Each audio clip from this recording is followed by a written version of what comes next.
Should you be using a subdomain or a root domain for your Bubble app? Well, in this Bubble tutorial video, I'm going to be using an example. It's a service that we've just launched. It's our new AI-powered learning academy for no-code builders, Bubble app builders. But let's just examine, for starters, what the difference is. So when you purchase a domain name, you end up with the root domain, which is without even www. It is just going to be yourcompany.com. For example, we are planetnocode.com. And then you can add in subdomains, basically using likely A records or CNAME records with your DNS provider. You can add in stuff like app.yourcompany.com or blog.yourcompany.com. Here are some key things that you need to know. First of all, Google treats subdomains and root domains.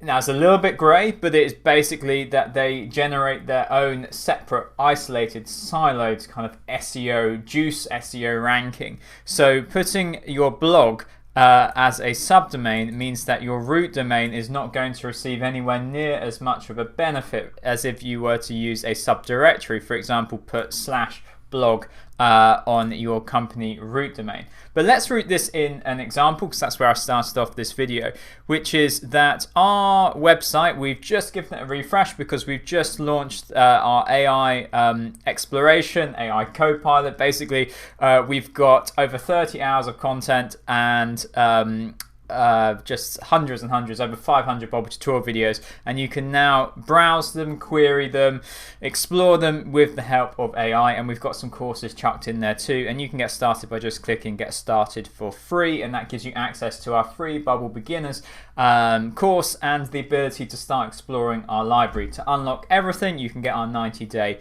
pass. But what's going on behind the scenes here is that we have our root domain and our subdomain of www. Basically combined together, and that is on Webflow. We were initially with WordPress. I've been building WordPress sites for over a decade, but in the end I just found that the amount of plugins that we needed in order to run our platform, I just wanted something that felt a little bit more stable, not to mention the instability that WordPress has gone through over the last kind of 6 months or so. So we went with Webflow because Webflow is a giant in this space. I'd say a quick difference between Webflow and Squarespace. Squarespace is definitely aimed more at drag and drop builders, whereas Webflow is aimed more at designers and developers. It's a bit more flexible in that regard. I would just also flag up Framer. Framer is another alternative. It's a good alternative to Webflow, and I'd certainly say that a lot of amazing designs. In fact, just let me show you. If we go into resources, site gallery, there is some amazing creativity going on in the Framer community as well as Webflow, and you can get a template and you can get started for like less than $100 and have an amazing looking website. So that is our root domain, and we now have our actual app, which is our Bubble app, which we're using to help Bubble app builders explore our content. That is on our subdomain, and we just use academy.planetnocode.com. And here is why. Well, if I wanted to make a change to our homepage here, I could make that in Webflow and I could deploy it to live, and that would, say I saw a typo, that would just take me a few minutes.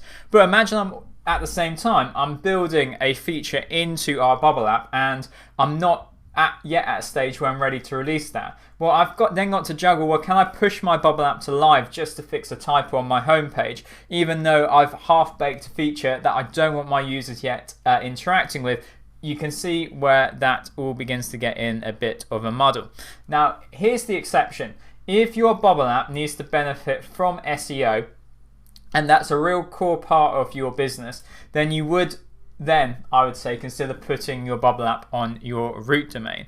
But for us, it's just made more sense, and I think for a lot of apps out there, this is something that if you were to just go through Product Hunt and look at what happens when you click the login and the sign up buttons in the top navigation, do you go to a subdomain or do you stay on the root domain? Most of the time, in my experience, you go to a subdomain. So how do you make this a really good experience for your users? Well, it is just as simple as linking to the right pages. So I've got a call to action here to sign up to our free course, and that links specifically to the right page in our Bubble app for people to register and get access to our free course.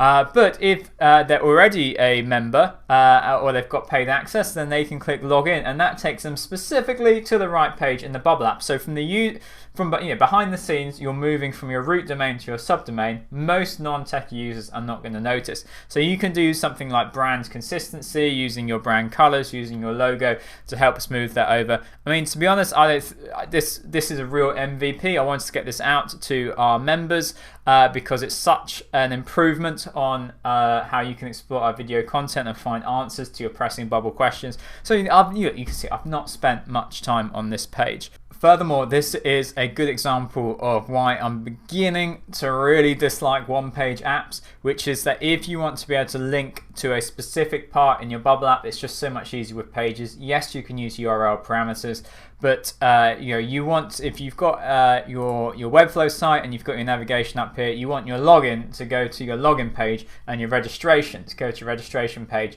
just to have that superior user experience. So let me know your thoughts down in the comments. Let me know your questions as well. But I think there is a really strong argument to be made about having your root domain on a dedicated like marketing, sales, website, CMS, content management system like Webflow, even WordPress, even Squarespace, whatever. Just something that you can make changes to your copy, you can design a good looking website with.